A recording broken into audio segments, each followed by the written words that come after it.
chose. Subhanaka la ilma lana illa ma 'allamtana innaka antal alimul hakim. Amène la chaise noire. Wala fahma lana illa ma fahamtana innaka antal jawadul karim. Donc je vais vous parler de Surat Yusuf alayhi salam. En tout cas, on va commencer à en parler. Donc regardez bien. Il y a deux façons de comprendre cette histoire, cette Surat Yusuf alayhi salam. La première façon, c'est de dire que voilà un enfant, quelqu'un qui a été persécuté, qui a subi des injustices, et son frère l'ont jeté dans un puits pour se débarrasser de lui par jalousie. Une caravane est venue, eux aussi, au lieu de le ramener à la maison, ils ont dit c'est notre chance, on a gagné un esclave, ils l'ont emmené dans un pays où personne ne le connaît pour le vendre. Mais Allah, par sa miséricorde, a fait que c'est un ministre qui l'a acheté, en vue de l'adopter. Donc Yusuf alayhi salam s'est retrouvé dans une très bonne situation inespérée. Et le ministre, tout se passait bien, jusqu'à ce qu'il y ait eu le problème avec la femme du ministre.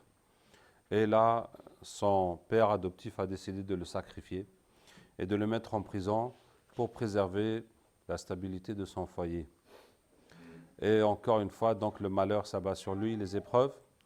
Et bon, des années après, Allah Ta'ala, par sa miséricorde, le fait sortir. Et c'est le roi maintenant qui le prend comme ministre. Et après, il devient roi. Et après, c'est lui-même qui va ramener tous ses frères et ses parents de la brousse de la campagne jusqu'en Égypte, là où vraiment, pour les mettre à l'aise, n'est-ce pas? Et alhamdoulilah, tout se termine bien. Donc voilà, avec sa patience et sa piété, Allah Ta'ala l'a tout récompensé, le din et le dunya. Donc c'est la happy end, hein, tout se termine bien, comme un conte de fées, à merveille. Voici une première façon de comprendre cette histoire. Maintenant, il y a une deuxième façon de voir cette histoire, complètement différente. Dans tout le Coran, en dehors de Surat Yusuf alayhi salam, il y a un seul verset qui parle de Yusuf alayhi salam. C'est dans Surat Ghafir, le pardonneur, quand longtemps plus tard, Moussa alayhi salam vient en Égypte. Donc Yaqub, le père de Yusuf, c'est lui qui s'appelle Israël. Et ses fils, 12 fils, c'est eux qui ont donné les 12 tribus d'Israël, Yusuf et ses frères. Donc ils étaient en Palestine. Et à la fin de l'histoire, Yusuf a ramené sa famille en Égypte. Quelques générations plus tard, ils sont devenus des esclaves à cause de leurs péchés. Et c'est là qu'Allah Ta'ala envoie Moussa pour les sortir de l'esclavage et les ramener en Palestine. Et il y a un des gens de Pharaon, qui est un Égyptien d'origine, qui n'est pas un des fils d'Israël, qui a cru en Moussa et s'est mis à prêcher à son tour, à prêcher les gens de Pharaon. Et il leur a dit dans son prêche, وَلَقَدْ جَاءَكُمْ يُوسُفُ مِنْ قَبْلُ بِالْبَيِّنَاتِ. Il leur a dit que Youssouf vous a déjà ramené ses preuves, les preuves. Ce que Moussa est venu nous dire, qu'il n'y a qu'un Dieu, qu'il faut laisser les autres cultes, et qu'il est un prophète, on connaît déjà ça. Youssouf nous avait dit la même chose. فَمَا زِلْتُمْ فِي شَكٍّ مِمَّا جَاءَكُمْ بِهِ. Mais vous n'avez cessé de douter de ce qu'il a dit. حَتَّى إِذَا هَلَكَ قُلْتُمْ لَنْ يَبْعَثَ اللَّهُ مِنْ بَعْدِهِ رَسُولًا. Jusqu'à ce qu'il est mort, vous avez dit qu'Allah n'enverra pas de prophète après lui. Ça veut dire que quand Yusuf alayhi salam est mort, toute l'Égypte avait cru en Allah et son prophète. Donc maintenant, on va regarder cette histoire sous un autre angle. Allah tabaraka wa ta'ala a envoyé une personne, seule, un enfant, un étranger, un esclave, dans un pays qui était une superpuissance. Et il a fait l'effort seul, avec l'aide d'Allah, jusqu'à ce que tout le pays se soit converti. Donc, Allah nous donne un exemple extrême du manque de moyens et de la grandeur du résultat. On ne peut pas s'imaginer dans une situation plus faible que celle de Yusuf alayhi salam. Si on dit que nous allons nous donner comme objectif, nous allons nous donner comme objectif que la France soit musulmane. Celui-là, qu'est-ce qu'il raconte? Nous? Comment? N'est-ce pas? La première chose qu'on se dit, comment? Par quels moyens? Les moyens. Et quels moyens avait Yusuf alayhi salam? Lui, il était seul, nous sommes un groupe. Lui, il était enfant, nous sommes des adultes. Lui était un étranger, nous avons tous la nationalité, n'est-ce pas? Ou presque. Et lui était un esclave. Nous sommes des gens libres. Vous voyez? On est avantagé sur tous les plans. Et cet exemple s'applique au prophète sallallahu alayhi wa sallam, Sahaba, qui était à la Mecque, persécutés en petit nombre et tout. Et Allah leur dit de prêcher l'humanité. Que cette religion, c'est pour l'humanité. Mais comment? Nous sommes un petit groupe. Dans notre propre ville, nous sommes persécutés. Autour de nous, tous ces Arabes, c'est des idolâtres. Si on dépasse les frontières des Arabes, c'est l'Empire perse et romain. Comment on va faire? Et il faudrait que nous, on aille prêcher le monde? En termes de moyens logistiques, de moyens matériels, ça ne colle pas du tout. Vous voyez? Donc, Allah leur donne l'exemple de Yusuf alayhi salam. Yusuf était seul, et vous, vous êtes un groupe. Et Yusuf était un enfant, et vous êtes des adultes. Et Yusuf était un esclave, et vous êtes des hommes libres. Et Yusuf était un étranger, et vous êtes chez vous. Donc, vous disposez de beaucoup plus de moyens que Yusuf alayhi salam. Donc, il n'y a pas un problème de moyens. Vous voyez? Donc, nous allons relire cette histoire avec ce point de vue. Allah nous donne un modèle de da'i, de prédicateur. Qu'est-ce qu'il a fait? Quelles étaient ses qualités? Quelles sont les étapes par lesquelles il est passé pour accomplir sa mission? Voilà. Nous allons relire cette histoire avec ce point de vue. On veut savoir comment il a fait. On veut prendre son modèle. On veut comprendre sa voie. Alors, l'histoire de Yusuf alayhi salam comprend deux étapes. Il y a d'abord l'éducation jusqu'à l'acceptation et ensuite l'utilisation par Allah tabaraka wa ta'ala. Donc, Allah va nous éduquer jusqu'à ce qu'il nous accepte. Et une fois qu'Allah nous accepte, Allah va nous utiliser. Ça veut dire qu'Allah ta'ala va mettre en œuvre les moyens, les choses pour nous utiliser pour la religion. Et c'est comme ça que ça fonctionne. C'est comme ça que la religion fonctionne. Ça ne fonctionne pas comme si on va décider de lancer une marque de vêtements, hein, ou d'importer des voitures de Turquie, de je ne sais pas où, etc.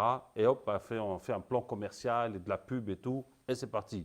Non, ça ne marche pas comme ça l'islam. Il faut que nous, Allah nous accepte. Qu'on ait les qualités pour qu'Allah nous accepte. À partir de là, c'est Allah qui va se charger du reste. Allah va faire des situations pour nous utiliser, pour propager sa religion. D'où le problème de l'islam, de la religion, n'est pas un problème de moyens, mais un problème d'acceptation. Si la religion n'avance pas, c'est parce que nous ne sommes pas encore acceptés chez Allah. Nous n'avons pas encore les qualités qu'il faut, la foi qu'il faut pour qu'Allah nous accepte. C'est ça qui bloque. Ce n'est pas le manque d'argent, le manque de vote, le manque de télévision, etc., etc. C'est le manque de foi et de qualité qui fait que l'islam n'avance pas. Nous allons commencer par la fin. Qu'est-ce qui s'est passé en Égypte pour que toute l'Égypte devienne croyante? Il s'est passé qu'il y a eu 7 années d'abondance, suivies de 7 années de sécheresse. Et que, comme le roi l'avait rêvé, et que Yusuf alayhi salam l'a expliqué, et que Yusuf alayhi salam, c'était lui qui gérait ça. Quand il a rencontré le roi, et le roi lui dit, tu as toute ma confiance et mon estime. Et il lui dit, Majesté, les 7 années d'abondance commencent maintenant. Si tu confies ça à n'importe qui, tout ce bien sera dilapidé. Tout cet argent, toute cette richesse sera détourné. Et quand viendra la sécheresse, ce sera l'anéantissement du pays. Donc, il faut que tu me donnes à gérer ça. Voilà comment on va faire. On va centraliser toute la nourriture qu'il y aura dans le pays. Et on va stocker pendant 7 ans. Et ensuite, on va distribuer à la population. Et voilà comment on va gérer ça. Et le roi a accepté. Et pendant 7 ans, Yusuf alayhi salam cachait la moitié de la récolte du pays. Vous pouvez imaginer, extrapoler, comment était la colère populaire. Tout le monde derrière le roi, Majesté, mais ça c'est quel genre de ministre que vous avez engagé? D'où vient lui? Il a bouffé tout l'argent du pays. Majesté, réveillez-vous. Il a tout pris. Hé, depuis combien d'années? C'est pas possible. Mais t'as marabouté ou quoi? Hein? Jusqu'au dernier paysan qui dit, mais c'est pas normal. Chaque année, l'armée vient prendre la moitié de ma récolte. Mais c'est quoi ça? Alors qu'il y a toute cette abondance. On nous fait marcher aux restrictions budgétaires. Mais le roi a tenu le coup. Et Yusuf alayhi salam a tenu le coup pendant 7 années. Après vient première année de sécheresse. Aucune récolte. Et Yusuf alayhi salam nourrit toute la population. Ils vont dire, ah, au moins il a gardé quelque chose. Deuxième année, Yusuf nourrit toute la population. Troisième, quatrième, cinquième, sixième, 7 années sans aucune récolte. Et tout le monde dit, c'est pas possible. Comment il a pu savoir ça? Et tout le monde va savoir que c'est Allah qui a montré ça au roi. Mais il n'y avait que Yusuf alayhi salam pour comprendre. Et Allah nous a envoyé cet homme pour nous sauver de la famine, de la mort et pour nous sauver de l'enfer. Et tout le monde a cru en Allah et son prophète. Vous voyez que c'est Allah qui a fait cette situation. Et Allah a préparé Yusuf à cette situation pour qu'il soit la cause de la foi de tout un pays. Et il y a un deuxième facteur, une deuxième raison qui a fait que les gens ont cru en Yusuf alayhi salam. C'est la façon dont il partageait la nourriture. Yusuf alayhi salam donnait à chacun la même quantité et ne prenait pas d'argent en échange. Tu peux venir avec plein d'argent, tu dis je veux la nourriture, ou tu peux venir rien, avec rien, tu viens pleurer, s'il vous plaît, donnez-moi à manger. On va te donner la même chose. Que tu sois riche ou pauvre, que tu sois ministre ou esclave, tu vas recevoir la même chose et tu ne vas rien payer. Parce que c'est une question de survie. Et ce n'est pas du business. Il n'y a pas de business. Yusuf alayhi salam dit, c'est votre nourriture. C'est votre nourriture que je vous ai gardée et que je vous donne. Et c'est à vous. Et ce n'est pas à moi. Moi, je suis juste pour vous servir. Allahu Akbar. Hein? Juste pour gérer la situation. Mais ça, c'est votre nourriture. Hein? La preuve, c'est que quand ses frères sont venus de Palestine, quand il y a eu l'abondance en Égypte, il y a eu l'abondance en Palestine. Mais là-bas, personne n'a fait des provisions. Et quand la sécheresse est venue, elle est venue aussi en Palestine. Et dès la première année, ils n'avaient rien à manger. Et comme ils ont entendu qu'en Égypte, il y avait des provisions, ben ils sont venus. Et ils sont venus disant, voilà, nous on vient de Palestine, chez nous aussi la sécheresse, on vient acheter la nourriture. Voici notre marchandise. Et Yusuf alayhi salam leur dit, ne me dites pas ce que vous avez amené, dites-moi combien vous êtes. Bon, ils disent, ben voilà, on est là. Il y a notre papa qui est resté au village, qui est vieux. Il y a notre frère qui est resté avec notre père. Il leur dit, bon, votre papa il est vieux, on ne va pas le déplacer. Mais votre frère, il faut qu'il vienne. Il faut qu'il vienne pour que je le voie et que je lui donne sa part. Prochainement, si vous venez sans votre frère, je ne vous donne rien du tout. Pour personne. Je saurai que vous êtes des menteurs. Vous voyez?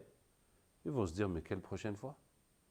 On est venu à cause de la sécheresse, ça va être la sécheresse l'année prochaine encore. Pour eux, c'était n'importe quoi. Mais Yusuf alayhi salam savait que la sécheresse allait continuer cette année. Et qu'il n'y a nulle part où ils pourront trouver la nourriture que chez lui. Parce que Yusuf alayhi salam a totalement verrouillé le système. Hein? Ça veut dire que chacun reçoit sa ration alimentaire. Donc, personne ne peut vendre. Il n'y a pas de marché parallèle. Si on pouvait vendre, la nourriture vaudra plus que l'or. Mais Yusuf alayhi salam a tout centralisé. Il n'a confié à personne cette responsabilité. On ne peut faire confiance à personne. La nourriture vaut plus que de l'or. Chacun reçoit de quoi survivre. Et c'est tout. Donc, personne ne peut manger ailleurs que chez lui. Donc, ils feront ce qu'ils voudront. Ils seront obligés de revenir chez lui. sous ces conditions. C'est ainsi qu'il donnait à chacun la même chose. Les gens n'ont jamais vu une telle justice, une telle bonté. C'est inimaginable. C'est impensable. Imaginez n'importe qui détient une marchandise dont tout le monde a besoin. Comment il va faire? Vous savez très bien. Comment il va faire? Imaginez quelqu'un qui est le seul à détenir toute la nourriture. Personne ne peut manger que dans sa main. Comment il va faire? Vous entendez juste parler des casques bleus de l'ONU, que pour donner la nourriture aux pauvres femmes affamées, ils ont des rapports avec elles. Qu'est-ce qu'elles vont faire? Elles viennent chercher une ration alimentaire de l'ONU. Les casques bleus, hop là, ils se servent dans les femmes, puisque c'est eux qui tiennent la nourriture. Bref, vous savez comment l'homme est. Donc, tout le monde a aimé Yusuf alayhi salam et a cru en Yusuf alayhi salam. Et ça nous donne que non seulement Yusuf alayhi salam a éradiqué la mécréance, le shirk, dans ce pays, mais en plus il a éradiqué la corruption et l'injustice. Alors que la sourate nous montre à quel point cette société, ce système est corrompu. Tout le monde triche, c'est la loi du plus fort. Et le faible se fait écraser. C'est tout, aucun recours. Et la corruption aussi, Yusuf l'a éradiquée. Donc, voici la dernière partie, l'utilisation par Allah. Une fois qu'Allah t'accepte, comment Allah va t'utiliser pour propager la foi. Maintenant, nous revenons à la première partie, l'éducation. L'éducation se compose de deux choses, des efforts et des épreuves. On fait des efforts pour se rapprocher d'Allah, pour pratiquer, pour laisser les péchés, pour apprendre, pour mieux se comporter, pour prêcher, pour enseigner, pour tout faire. Et Allah tabaraka wa ta'ala nous donne des épreuves. Des épreuves qui vont te faire avancer dans la religion encore plus. Ça veut dire que dans l'épreuve, dans la difficulté, dans la souffrance, la privation, la frustration, on apprend plus de qualité que dans la facilité. On apprend plus. Tu peux apprendre la patience en résistant devant une assiette de gâteau. Mais quand tu as faim et que tu n'as rien à manger, et là, tu vas apprendre la patience autrement. Vous voyez? Tu peux apprendre à faire des doigts en te levant la nuit et lisant dans ton livre, oui, je fais des doigts. Mais tu peux apprendre à faire des doigts quand tu vois ton enfant malade, il va mourir et tu ne peux rien faire. Oh Allah, mon enfant. Ouh là là, là ça va être autre chose comme doigt. N'est-ce pas? Et c'est comme ça. Quand on fait les efforts, Allah va nous donner des épreuves pour qu'on avance plus dans l'islam. Ça va ensemble. Puisque toi-même tu dis, Ehdina, ya Allah, guide-moi, donne-moi ta miséricorde, donne-moi les qualités, donne-moi la foi. Et tu veux la foi comment? Avec les gâteaux? Il faut bien souffrir un peu. C'est comme ça. Ça va venir à travers les épreuves. Donc, deux choses qui vont de pair, les efforts, les épreuves. Même les épreuves, c'est la preuve que tes efforts sont bons, que tu es dans la bonne voie. Parce que si tu faisais rien, tu aurais des épreuves pour faire quoi? Tu vois? Donc, c'est parce que tu fais des efforts qu'Allah te donne des épreuves pour que tu avances. Maintenant, les épreuves, il y en a de deux sortes, les bonnes et les mauvaises. Et l'histoire commence avec une bonne épreuve. Yusuf alayhi salam voit en rêve le soleil, la lune et 11 planètes qui se prosternent devant lui. Ce n'est pas des étoiles, c'est des planètes qui se prosternent devant lui. Eh bien non, c'est des planètes. Ce n'est pas des étoiles, c'est des planètes. Et Yusuf alayhi salam raconte à son père. Maintenant, son père ne comprend pas le rêve. Mais il lui dit, Allah va te donner la science des rêves. La science des rêves, ça fait partie de la prophétie. Allah va faire de toi un prophète. Ton rêve, je ne sais pas ce que ça veut dire. Mais en tout cas, ce qui est sûr, c'est qu'Allah va t'enseigner les rêves. Et Allah va faire de toi un prophète. Comme moi, ton père Yaqub, je suis prophète. Mon père Ishaq est prophète. Mon grand-père Ibrahim est prophète. Allah va continuer ce bienfait, ce don, à travers toi. Yaqub n'est pas étonné. Prophète, fils de prophète, fils de prophète. Que peut-il demander d'autre que ses enfants soient prophètes? Et lui-même sait que parmi tous ses enfants, le plus digne, le plus apte à être prophète, c'est Yusuf alayhi salam. Donc dès qu'il lui dit ça, ben, Yaqub sait que c'est la prophétie. Donc il lui dit, ton rêve, j'ai rien compris. Mais ce qui est sûr, c'est que tu seras prophète. Voyez cette bonne épreuve. Ça veut dire Yusuf alayhi salam aime la religion, il aime Allah, il aime son père, prophète, il aime tout faire, et maintenant Allah lui montre qu'il sera prophète. Donc, il va aimer la religion encore plus. Si la dunya, ça ne l'intéressait pas, ça va l'intéresser encore moins. Il va plus dire, je vais travailler quoi, je vais habiter où, je vais faire comment dans ma vie, je serai prophète. Ben, c'est bon, je suis embauché chez Allah. Donc, c'est lui qui gère tout. Hein. Pas se poser de questions. Et maintenant, il n'y a qu'à carburer dans la religion, c'est tout. Vous voyez? Donc, Allah tabaraka wa ta'ala peut te faire un rêve, une rencontre, une situation, quelque chose qui va doubler ta foi comme ça, cadeau. Tu dors, tu te réveilles, boum. Hein? Comme il y a un parmi nous qui dit qu'il a fait un rêve fantastique il y a 2 jours. Alhamdulillah, voilà. C'est comme ça. Tu rêves le paradis, l'enfer, les anges, le prophète sallallahu alayhi wa sallam. Ah, tu te lèves, mashallah. Cadeau d'Allah. Comment obtenir ces cadeaux? Il faut être tout le temps en état de demande, de recherche.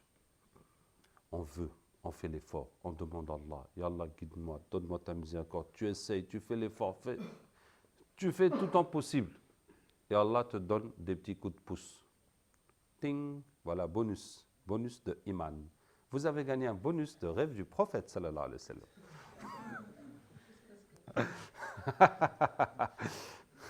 Mashallah. Hein? Donc, tu fais des efforts, Allah te donne des bonus. Mashallah.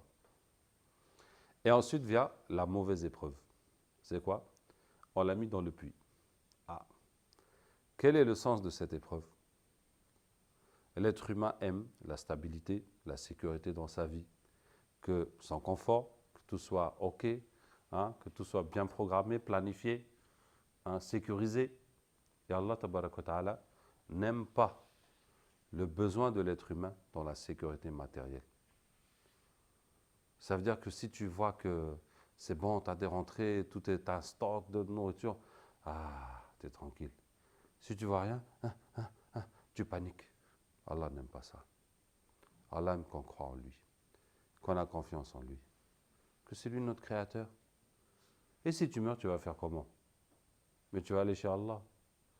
Est-ce que tu penses que tes bonnes actions peuvent te sauver devant Allah? Ah, mais si tu ne penses pas que tes bonnes actions peuvent te ramener de quoi manger, mais comment tu penses que tes bonnes actions peuvent te ramener le paradis? Est-ce que vous voyez? Hein, tu dis, si je suis en galère, je vais manger quoi? Mais tu as prié pour qui? Tu as jeûné pour qui? Tout ça, tu ne penses pas que ça peut servir à quelque chose?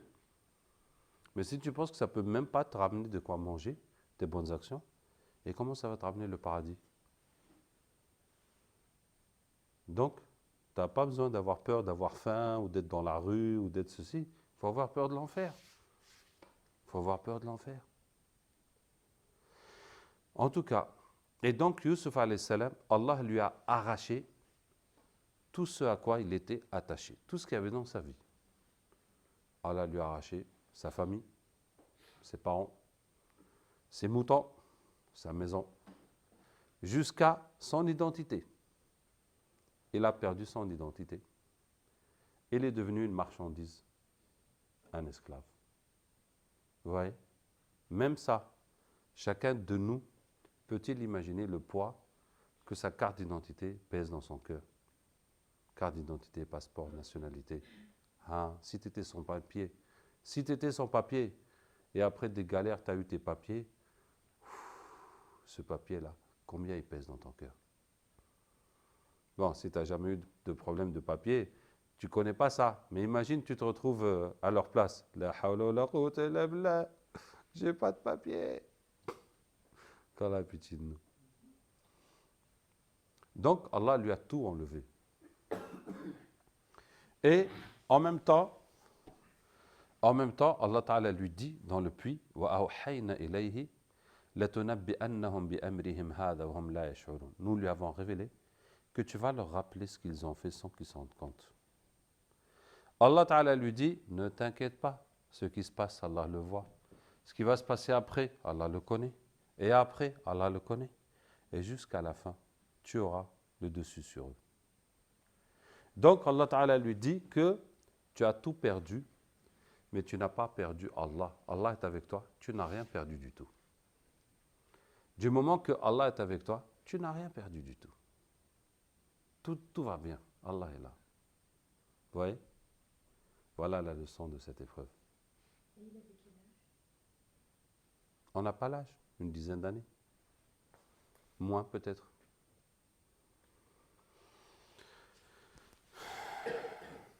Tu as tout perdu, mais Allah est avec toi. Donc, tu as tout. Du moment que tu as Allah, il n'y a aucun problème. Si Allah n'est pas avec toi, alors là, toute ta vie ne sert plus à rien. Et qu'est-ce qui s'est passé? Allah Ta'ala lui a tout changé en mieux. Une caravane l'a prise, ils l'ont emmené en Égypte, ils l'ont vendu. Ils se sont débarrassés de lui. Allah dit ils l'ont vendu à bas prix, ils l'ont bradé. Hein? Quelques dirhams, quelques euros. Pourquoi? Parce que c'est un enfant volé. Et comme si tu as volé un portable ou une radiocassette, bah, tu vas la vendre à n'importe quel prix, vite avant qu'il se passe quelque chose. Hein? Avant que tu te fasses rattraper. Et ils l'ont vendu, paf, paf, parti disparu. Et qui l'a acheté? Un ministre qui n'avait pas d'enfant. Et Allah nous dit que celui qui l'a acheté dit à sa femme, Akrimi mathwa, honore-le, traite-le bien. Peut-être qu'il nous sera utile ou qu'on le prendra comme fils. Donc, le monsieur arrive à la maison avec Youssef, il dit, Madame, viens, j'ai acheté un enfant ce matin au marché. Mais attention, bah quoi? Il dit, attention, cet enfant, ce n'est pas pour faire le ménage, ou le gardiennage, ou le jardinage. On va bien s'occuper de lui, on va l'élever, on va le mettre à l'école, tout. On va bien le traiter, il va avoir sa chambre. Hein? Il faut qu'il mange bien. Et Inch'Allah, on va le prendre comme fils. Si ce que je pense s'avère vrai. Et le prophète sallam a dit, l'homme qui a la plus grande clairvoyance, Ashaddu nasi farasa, sahibu Yusuf. C'est celui qui a acheté Yusuf. Parce que juste en le voyant au marché des esclaves, il a su que cet enfant est exceptionnel. Et il a voulu le prendre pour l'adopter. Donc, il est sûr que jour après jour, Yusuf ne va pas décevoir son maître. Donc, Yusuf a trouvé quoi? Une maison mieux que là où il était. La nourriture, le confort, mieux que là où il était. Plus important que tout, les études, mieux que là où il était. Les études. Eh oui, ce n'est pas aujourd'hui seulement qu'on a inventé les écoles et les universités. Avant aussi, il y en avait. Hein? Et qu'est-ce qu'on apprenait en Égypte? Eh bien, en Égypte, jusqu'à aujourd'hui, on ne sait pas comment ils ont fabriqué les pyramides. Ça nécessite des mathématiques, de la physique, des matériaux, de la main-d'œuvre, gestion du personnel, plein de choses. Plein de choses, plein de logistique. Ça ne s'invente pas comme ça, des pyramides. Donc, c'est des sciences qui sont enseignées, transmises, développées. Et les Égyptiens avaient les momies jusqu'à aujourd'hui. On ne sait pas comment ils ont fait pour momifier des gens qui vont rester conservés pendant des milliers d'années. Donc, ça nécessite la médecine, la chimie, la pharmacie, etc. pour faire ça. Peut-être même la sorcellerie, on s'en fout.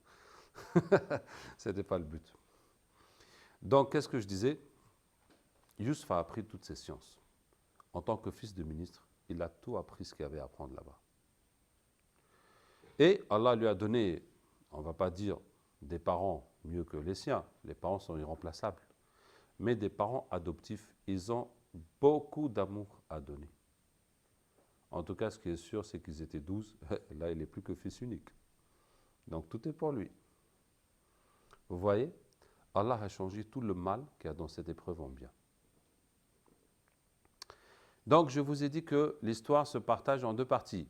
L'éducation, jusqu'à l'acceptation, et ensuite, l'utilisation par Allah Tabaraka wa Ta'ala. Je vous ai dit que l'éducation se partage en deux parties, les efforts et les épreuves. Et je vous ai dit que les épreuves se partagent en deux, les bonnes et les mauvaises. Et les mauvaises épreuves se partagent en deux.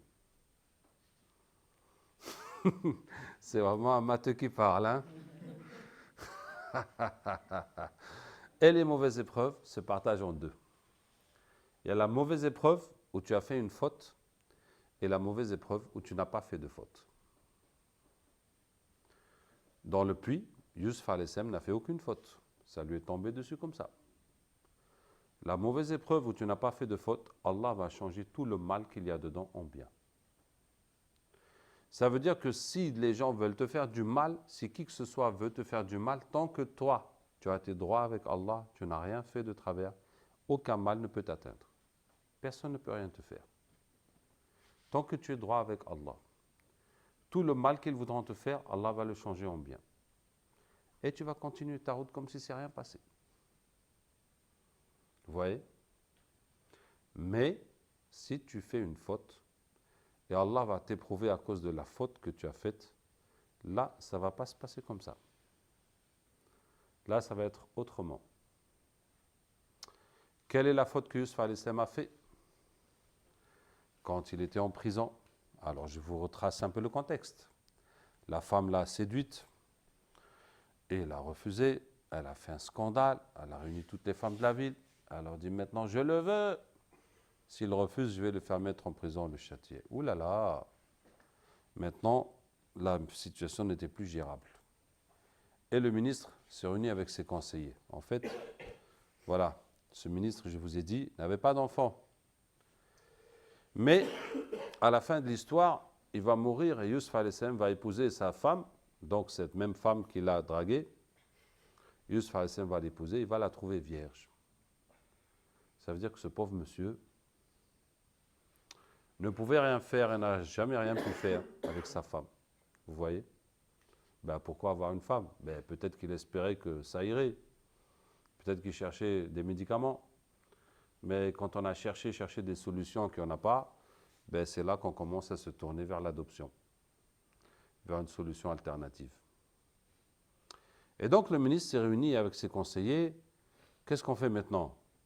Monsieur le ministre, votre femme est en train de crier dans toute la ville qu'elle veut absolument votre esclave. Mais il faut divorcer votre femme. Ça, franchement, n'importe qui réfléchit un peu. Comment tu vas gérer cette situation? Mais ça, c'est pas possible. Comment tu peux avoir une femme comme ça, qui est en train de dire à tout le monde qu'elle veut te tromper? Absolument. Mais non, c'est pas... Ça, il n'y a même pas à débattre. Nous dire quel est notre avis. Mais le ministre avait un secret qui était difficile à partager. C'était que lui, il ne pouvait pas satisfaire sa femme, et donc il ne pouvait pas trop lui en vouloir. Même si ce n'est pas une excuse, mais il sait que lui-même, il fait partie de la faute, quoi. Hein? Il va garder cette pauvre femme toute sa vie comme ça. Bon, bref, en tout cas, il dit quoi? Non, laissez ma femme, donnez-moi une solution. Bon, ben, si on va laisser ta femme, ben, il faut éloigner Youssouf. Voilà, on va le mettre en prison, l'affaire va se calmer, après on verra. Ah, ben voilà la solution. Donc Yusuf alayhi salam, celui qui était innocent, honnête, fidèle, pur, pieux, tout ce qu'on veut, c'est lui qu'on a sacrifié. Et on l'a mis en prison, sans jugement, rien du tout, à durée indéterminée. On l'a rentré en prison. Et si après quelques temps, on va dire, mais est-ce qu'on ne va pas sortir Yusuf de prison? On dit, ouh, est-ce que les problèmes ne vont pas recommencer? Laissons les choses comme elles sont. Statu quo, c'est bon pour nous. Et c'est comme ça qu'on l'a oublié en prison. Et 2 jeunes sont rentrés en même temps que lui en prison. Et eux, c'est une autre histoire. Le roi a été empoisonné. On n'a pas su qui a empoisonné le roi. On a mis le cuisinier et le serveur de vin en prison en attendant de mener l'enquête. Et le cuisinier a rêvé qu'il avait du pain sur sa tête que les oiseaux mangeaient, et le serveur de vin a rêvé qu'il pressait du vin. Ils ont dit à Yusuf alayhi salam, et Yusuf leur a fait dawa, puis il lui explique, toi, on va te crucifier, les oiseaux mangeront ta tête. Toi, tu vas revenir chez le roi, tu vas le servir comme avant. Et effectivement, on a trouvé que c'est le cuisinier qui a mis le poison, donc on l'a exécuté. Et que l'autre était innocent, donc on l'a rétabli dans ses fonctions. Et Yusuf alayhi salam dit à celui qui allait être sauvé, Udhkurni inda rabbik, mentionne-moi auprès de ton maître. Dis au roi que voilà, j'ai rencontré en prison quelqu'un qui est innocent, qui est pieux, qui n'a rien fait, hein, et qu'il est là pour rien, ben il faudrait le sortir, quoi. Et Allah tabaraka wa ta'ala n'a pas aimé cette parole que Yusuf a dit. Pourquoi? Pour plusieurs raisons. La première raison, c'est qu'Allah tabaraka wa ta'ala ne veut pas voir dans notre cœur qu'on croit que quelqu'un d'autre va régler notre problème. Que, le roi, il peut me sortir de là. Allez, il faut que... Non, Allah ne veut pas voir cet état d'esprit. Ça. Comme Allah Ta'ala dit dans le Coran, Qul Illahumma malik al-mulk, dis Allah, le roi du royaume. Tu donnes le royaume à qui tu veux, tu enlèves le royaume de qui tu veux. Tu élèves qui tu veux, tu rabaisses qui tu veux. Biyadik al-khayr, le bien est dans tes mains. Et le bien n'est pas dans les mains de quelqu'un d'autre, uniquement dans les mains d'Allah. Allah ne veut pas voir dans nos cœurs que nous croyons que notre bien est dans les mains de quelqu'un. Lui, il peut m'empêcher, lui, il peut me virer, lui, il peut me mettre en prison, lui, il peut régler mon problème, lui, ceci, cela. Non, Allah ne veut pas voir ça dans nos cœurs. Ça, c'est la première raison. La deuxième raison, c'est que Yusuf alayhi salam a utilisé un moyen détourné pour régler ses fins. Un moyen illégal, un moyen de piston. Je vais trouver un piston qui va intervenir en ma faveur pour débloquer ma situation. Alors, il faut savoir qu'utiliser un piston ou bien payer un pot de vin pour obtenir son droit n'est pas haram. Vous me comprenez bien. Si on a bloqué ton affaire, injustement, illégalement, pour te mettre la pression, pour que tu payes, ou bien par méchanceté, pour quelque raison que ce soit, et tu as trouvé quelqu'un pour intervenir pour faire passer ton dossier, ou bien on t'a forcé à payer, tu as payé pour qu'on te lâche, pour qu'on te donne ton droit. Tu es victime, tu n'as pas de péché. Là où tu as le péché, c'est pour obtenir quelque chose que tu n'as pas droit. Tu n'as pas droit, tu veux avoir quelque chose, c'est illégal, eh bien tu as quelqu'un là-bas, il va t'arranger le coup, ou bien tu vas payer ce qu'il faut, puis on va te donner ce que tu veux. C'est ça qui est haram. Donc ce que Yusuf alayhi salam a fait n'est pas haram. C'est pas haram ce qu'il a fait, parce que c'est lui qui est victime, il cherche à s'en sortir. Vous voyez? Mais pour quelqu'un du niveau de foi et de piété et de prophétie de Yusuf alayhi salam, Allah n'accepte pas qu'il utilise ce moyen détourné.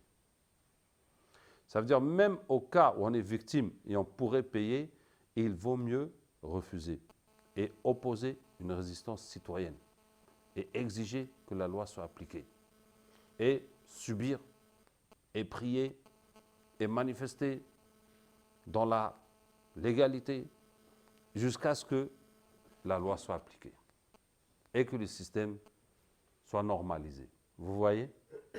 Mais bon, si tu ne peux pas rester à la douane, attendre des jours et des jours, ben, khalas, tu donnes ce qu'ils veulent et puis tu passes, tu n'as pas de péché. Donc, un autre aspect, c'est que Yusuf alayhi salam a prêché ces jeunes. Il leur a parlé d'Allah, de la religion, de ses pères qui sont prophètes et tout. Et il y a une contradiction entre le fait de venir prêcher aux gens la religion et puis tu dis, ben voilà, moi j'ai un problème, j'aurais besoin qu'on me dépanne de ceci ou de cela. Et c'est pour ça que tous les prophètes disaient, je ne vous demande pas de récompense, il n'y a que Allah qui me paye pour ce travail. Et donc Allah n'a pas accepté cette parole que Yusuf alayhi salam a dit. Et Yusuf est resté plusieurs années en prison. C'était une éducation. Et donc, je vous dis que l'épreuve en bien ou en mal.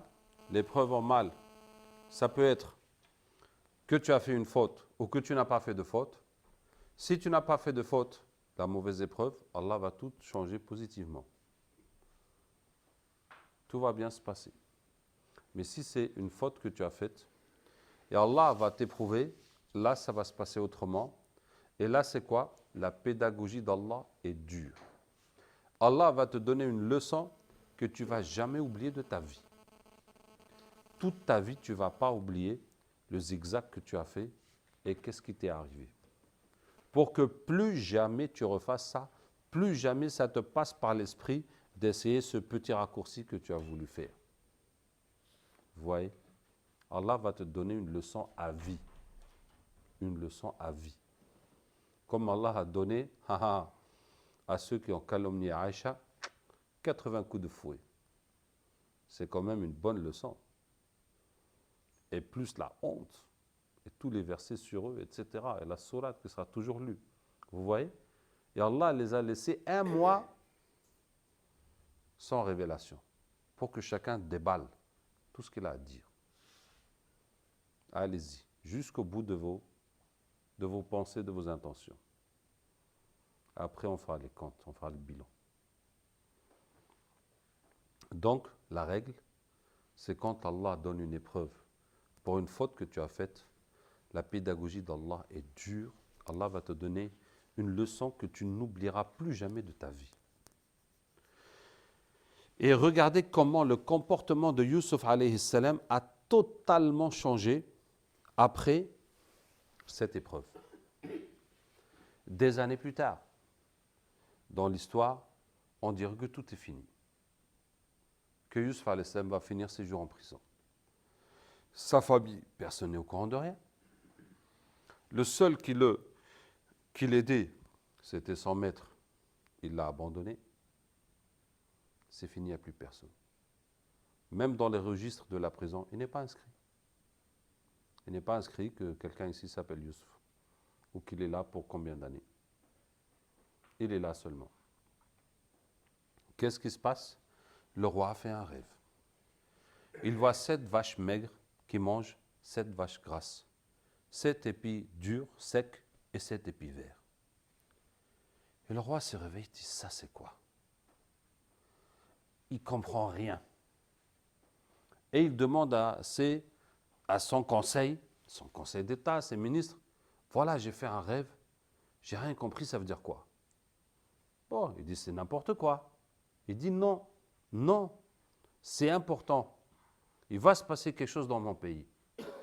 Et il faut que je sache c'est quoi, et je ne sais pas c'est quoi. Il faut absolument savoir c'est quoi. Tout ce que le roi a compris, c'est que c'est important. Ils disent, on ne sait rien, on n'a rien compris. Et celui-là, maintenant qui servait le vin, il se trouve avec eux dans le conseil des ministres pour qu'ils puissent boire du vin à longueur de journée, à volonté. Mashallah. Hein, il dit, je connais quelqu'un qui peut expliquer ça. Vas-y. Et il retourne en prison. Et Youssouf, voilà, le roi a fait un rêve, le gouvernement est bloqué, le pays est paralysé. Il faut nous dire. Mashallah, après toutes ces années, c'est maintenant que tu penses à moi. Parce que vous avez un problème, vous avez besoin de moi. C'est-à-dire, si ce n'était pas le problème, classe. Même 50 ans après, tu ne penses plus à moi. Et comme ça, après toutes ces années en prison, tu veux que je vous aide? Mais quand même, réfléchis un peu, il faut me sortir de là d'abord. Hein? Après, on va négocier, parce que votre problème, il est super grave. Et moi, je connais, mais vous allez me payer quoi? Vous voyez? Ce que peut-être l'un de nous aurait dit. Mais Yusuf alayhi salam lui a donné toutes les explications et toutes les solutions.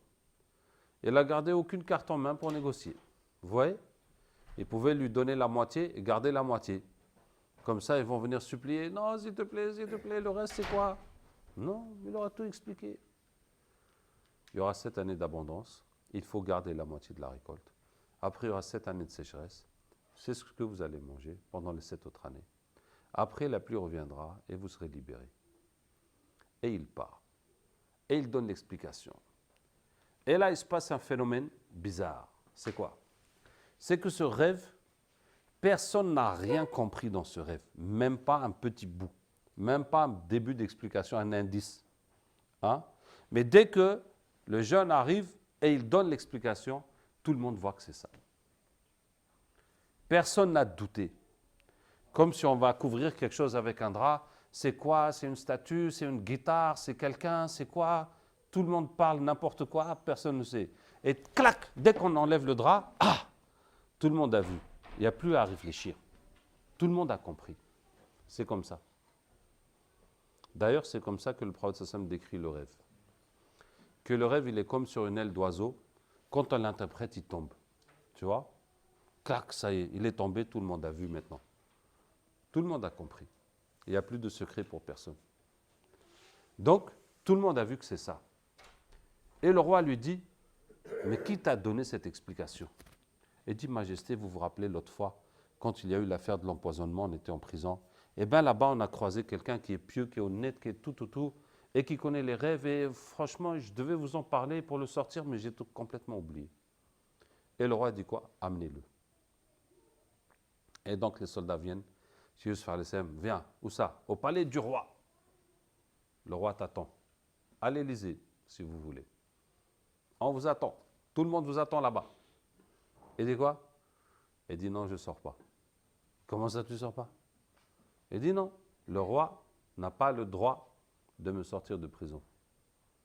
Si le roi veut me sortir de prison, il faut qu'il aille au tribunal, qu'il ouvre le dossier, qu'il refasse le procès, qu'il amène les témoins et qu'il voit si je suis coupable ou innocent. Et si je suis coupable, je dois finir ma peine. Et si je suis innocent, ben je sors. Mais c'est le droit, c'est le juge qui doit décider. Vous voyez? L'autre fois, on a fait un tout petit zigzag. On s'est retrouvé des années en prison. Cette fois-ci, c'est fini le zigzag. C'est la voie légale. On va respecter la procédure légale. Le roi n'a qu'à respecter la procédure légale. Vous voyez?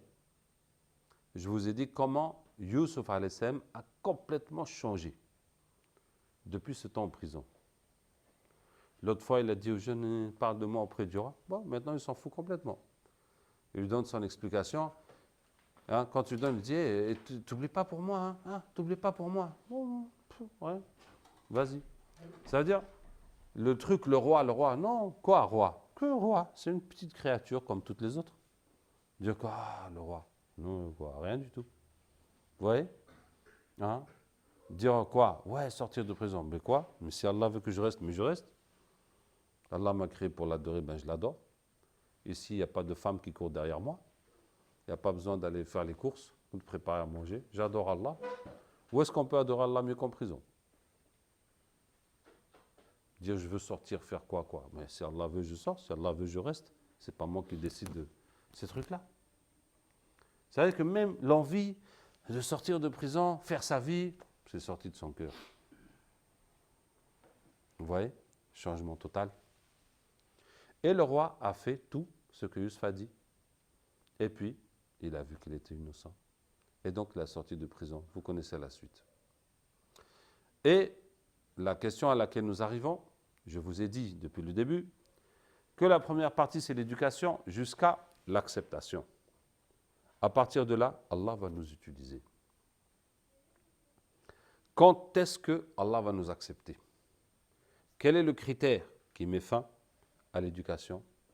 Enfin, l'éducation va toujours continuer de toute façon. Mais qui met fin, quel est le critère de l'acceptation à partir duquel Allah va nous utiliser? Allah Ta'ala va t'accepter quand il n'y a plus dans ton cœur autre chose qu'Allah. Très simplement, voilà ce qu'Allah Ta'ala veut. Tant qu'il y a autre chose qu'Allah dans ton cœur, tant qu'il y a l'argent, tant qu'il y a ta nefs, tes envies, tant qu'il y a etc., hein, l'amour du pouvoir, etc. Non, tu ne peux pas servir la religion. Tu ne peux pas servir la religion. Comment? Tu vas te lever et te dire, oui, l'islam c'est la vérité, quand toi tu crois dans ton cœur que tu as besoin de l'argent pour être heureux. Tu es loin encore. Tu es loin, tu dis ça avec ta bouche, mais ton cœur n'y est pas. Et tes actions ne peuvent pas y être. Vous voyez?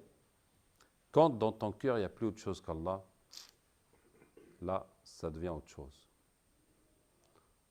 Allah va faire qu'aucune créature n'aura d'emprise sur toi. Quelle que soit la difficulté, Allah sera avec toi. Un seul homme pourra basculer la situation, puisque Allah est avec lui. Le point de basculement dans ta vie, quand tu sauras qu'il faut s'attacher à rien d'autre qu'Allah, sera le point de basculement de l'islam. Allah Ta'ala veut un homme comme ça pour exprimer sa puissance et réaliser sa promesse et élever sa religion. C'est le point de basculement. Le jour qu'il n'y a plus autre chose qu'Allah dans ton cœur. Et là, tout ce qui vient devant toi ne pourra rien faire contre toi. Et Allah va changer les choses. Voilà comment la religion fonctionne. Et donc, c'est la leçon qu'Allah Ta'ala donne au prophète sallallahu et aux sahaba. Vous êtes là à la Mecque, persécutés dans la souffrance, etc., etc. Le problème n'est pas les mécréants ou les armes ou le rapport de force. Le problème, c'est dans vos cœurs.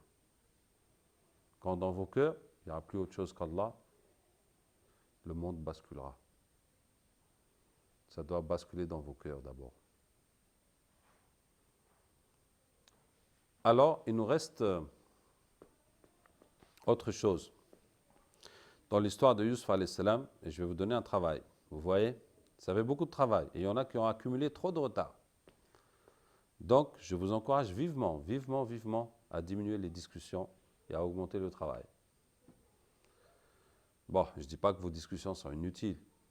D'ailleurs, je n'en sais rien. Peut-être qu'elles sont inutiles aussi. Mais il faut vous mettre à jour, ceux qui ont accumulé du retard.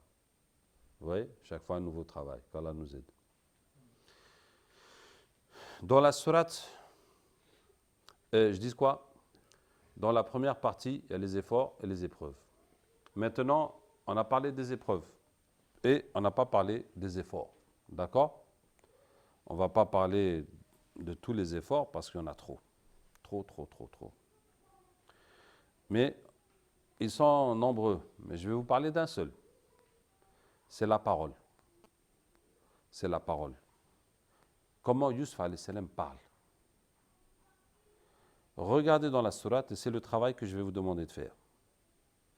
Chaque fois que Yusuf parle, il ne dit que la vérité. Et il le dit avec un minimum de mots. Comme si les mots valaient de l'argent ou quoi. Sauf quand il fait la da'wa. Là, Yusuf ne compte plus ses mots. Ça parle. Quand tu lis, tu comprends. Tu dis, mais quoi? Il lui demande, explique-nous les rêves. Et lui, il dit, ouais, avant le repas, je vais vous expliquer. Moi, c'est Allah qui m'a donné ça. J'ai suivi mes pères, Ibrahim, Ishaq, Yaqub, blablabla. Allah nous a créés pour l'adorer. Les autres dieux, c'est faux, blablabla. Et toi, ton rêve, c'est comme ça. Et toi, ton rêve, c'est comme ça. Vous voyez? Pour la da'wa, il faut être intarissable. Et pour les autres choses, juste le nécessaire. Hein? Donc, je vais vous demander d'analyser les paroles de Yusuf alayhi salam chaque fois que ça se présente dans la sourate et de chercher à chaque fois comment Yusuf ne dit que la vérité et avec un minimum de mots, sauf dans cette scène de da'wa, où il parle, pour à la fin donner l'explication des rêves. Et je vais vous demander d'analyser les paroles de chaque personne, de chaque personnage de l'histoire. Yaqub, les frères de Yusuf, la femme du ministre, le ministre lui-même. N'est-ce pas? Comment chacun parle. Maintenant, je ne vais pas vous donner la réponse pour vous dire que lui, il parle comme ça, lui, il parle comme ça. J'attends que vous trouviez Ça veut dire, je veux que vous remarquiez. Quand lui, il parle, ah ben tiens, lui, il parle beaucoup. Ah, lui, il parle pas beaucoup. Ah, lui, il dit n'importe quoi. Ah, lui, il dit des trucs bien. Il faut réfléchir, il faut voir ça. Hein? Faut que vous voyez, faut que vous dites, mais ah, c'est pas normal, pourquoi il parle comme ça? Vous voyez? Donc, vous allez analyser les paroles de chacun des personnages. Et je vous disais que les qualités de Yusuf alayhi salam. Et cette qualité, ça a quel rapport avec la mission, la da'wah? Ben, écoute, la parole, c'est un très grand rapport avec la da'wah. C'est notre outil, c'est la parole. Bon, il y a aussi le comportement, mais la parole, c'est obligé aussi. Hein? Et il faut utiliser sa parole correctement. Et si tu parles de n'importe quoi, tu blagues, tu rigoles, tu plaisantes, tu mens, même le jour que tu dis la vérité, on ne te prend pas au sérieux. Tu dis, ouais, toi, arrête, toujours avec tes vannes, c'est bon. Tu vois? Vous voyez? Mais quand tu ne dis que la vérité, toujours, toujours, toujours que la vérité, hein? Le jour où il y a n'importe quoi, on te dit, qu'est-ce qui s'est passé? C'est tout.